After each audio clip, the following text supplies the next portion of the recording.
Desde 1500, uma das especialidades do Brasil é dizimar seus povos originários. É fato que nesse país, o indígena sofre muito em todos os aspectos. Não é só na tomada de terras ou no garimpo ilegal que seus membros são esfolados pelo Estado e por diversos governos. Um dos casos mais bárbaros das últimas décadas foi a terrível morte de Galdino, um indígena do povo Pataxó, que após adormecer em um ponto de ônibus em Brasília, no coração do sistema, teve um fim trágico. Hoje, aqui na Iconografia da História, vamos contar a vocês em detalhes a história de Galdino e os desdobramentos desse terrível acontecimento.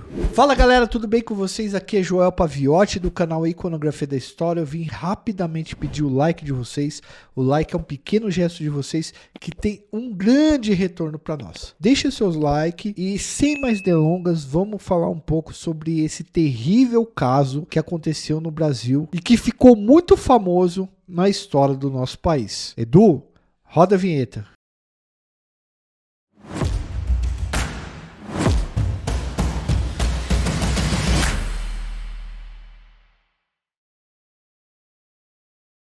Galdino Jesus dos Santos nasceu na Bahia em 1952. Criado no seio do povo Pataxó, logo cedo ele se constituiu como líder da causa indígena e virou conselheiro das causas de seu povo. A partir da publicação da Constituição de 1988, o debate sobre os direitos dos povos indígenas aumentou e muitos conselhos indígenas foram formados em todo o território nacional. Galdino, o indígena que nós estamos falando, fazia parte de um desses conselhos e sempre brigou muito pelo respeito ao seu povo. Bom, galera, em 1997, durante a semana, durante o Dia do Índio, que é uma data instituída no final de abril para lembrar os povos indígenas, Galdino e outros líderes viajaram até Brasília para participar de reuniões com membros do Executivo Federal. Isso incluiu o presidente da República na época, Fernando Henrique Cardoso. Os líderes levavam reivindicações em relação à recuperação da terra Caramuru Paraguaçu, que havia sido tomado dos povos indígenas por latifundiários grileiros. Grileiro é o tipo de cara que invade terra que não é dele, depois falsifica um documento, se apossando de território que muitas vezes pertence aos povos indígenas. Hospedado em uma pensão, Galdino saiu no fim da tarde do dia 19 de abril de 1997 para participar de uma reunião com o então presidente FHC. O Galdino participou de um evento de comemoração ao Dia do Índio, e com o término desse evento, que já era tarde da noite, Galdino não pôde entrar na hospedaria que ele estava. Então, desesperado e muito cansado,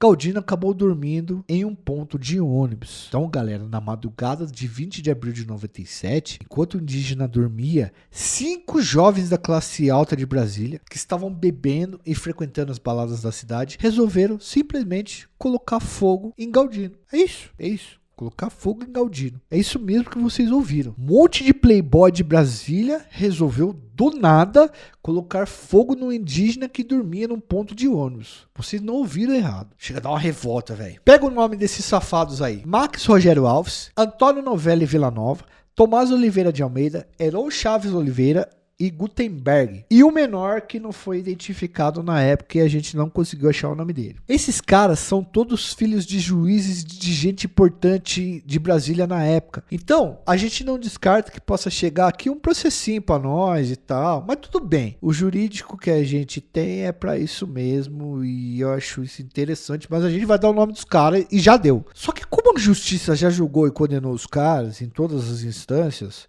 podemos chamá-los de assassino de indígena sim. Só que esses caras já pagaram pelo crime que cometeram. Então não cabe a nós aqui ficar lixando os caras também. Tá? Todos eles hoje são funcionários públicos lá em Brasília mesmo. E alguns deles já tentaram apelar até para o direito ao esquecimento. O que é o direito de esquecimento que esses assassinos tentaram requisitar? O direito de esquecimento seria uma espécie de reconhecimento do Estado do direito que as pessoas têm de seguir a própria vida sem serem lembradas pelo que fizeram de errado. Paula Tomás, por exemplo, que matou Daniela Pérez, atriz global, tentou entrar no processo pedindo esquecimento, mas foi indeferido pelo juiz. Aliás, nós temos um vídeo contando a história da Daniela Pérez, é bastante interessante. Mas enfim, vamos voltar ao caso aqui e deixar de falar um pouquinho de outros vídeos. Os assassinos do Galdino observaram o homem dormindo no banco, no ponto de ônibus. E dá uma olhada na frieza e premeditação desses caras. Após ver o Galdino lá, eles foram até um posto de gasolina, compraram 2 litros de combustível, voltaram ao ponto de ônibus, encharcaram e colocaram fogo no indígena. Galdino, desesperado, tentou correr, tentou achar um lugar para conseguir apagar o fogo que tomava conta do seu corpo e tal, maior desespero, né? Mas caiu desfalecido após alguns minutos de tortura. Há testemunhos que dizem que enquanto o indígena se retorcia em dor, os jovens riam da situação. Galdino foi levado ao hospital, mas a repercussão do crime foi imediata.